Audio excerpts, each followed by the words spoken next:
guys, this is a run that I went on as a child, not as a firefighter. It's the home place on Timber Creek Road. The way I remember the story, I was little, like 5 or 6. My dad was out back burning some brush along a fence row. Used to be a smokehouse here. And the fire went down the hill, over to the left, over in this tree line and everything up here. And it was crazy. I'm gonna drive up here to this next gate. This guy will probably think I'm videoing him, but I'm not. Remember, we called the fire department. And back then, you gotta understand, now you call 911 and they instantly tone people out. They can push a tone out button and say, everybody start towards Timber Creek, and then give you information later on. But back then, you called the Alton-Ruritan Fire Department, the Stringtown-Ruritan Club Fire Department, and the Glennsboro-Ruritan Club Fire Department. We're closest to Glennsboro Station, probably 4 miles away. There was no fire protection district.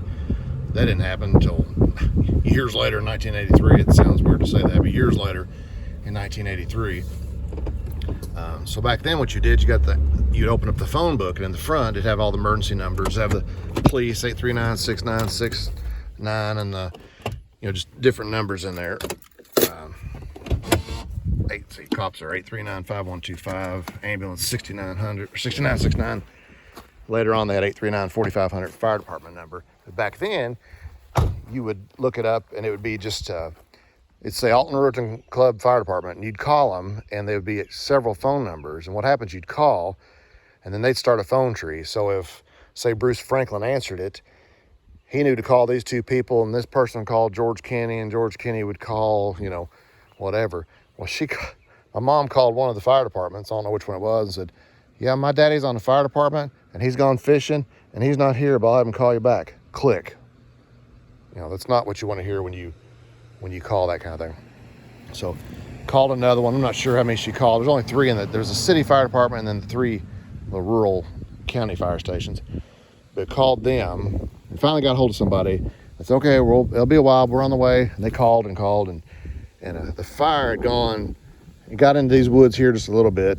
The number I've always heard was a 51-acre fire. I don't know if that was exaggerated. I don't know, but it was in woods and open field. And Annie and Roy Brown lived the next property down. This is Timber Creek. They lived the next property down Timber Creek. And Roy, being an old timer, knew what to do. He got a knife out and cut down a cedar tree, and he'd walk along just along the lines, real slow and steady, wins the race. Smothering the fire. And every now and then you'd leave it on the ground too long and it'd flame up. When he did, he'd throw it in the black area and go get another one. So he had these old timers and neighbors came putting out the fire. And I was standing literally right here at this tree.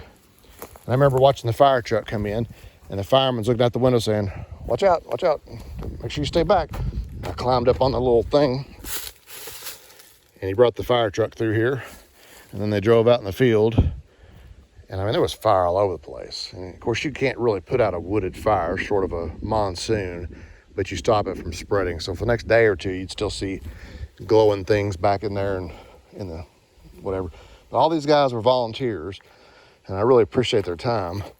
And they left several things here, and we called and gave a couple things back, and they left an axe. And we never could return the axe. We didn't know who it belonged to. We made several phone calls and such. And this has been in the smokehouse and the tobacco barn and everywhere for years.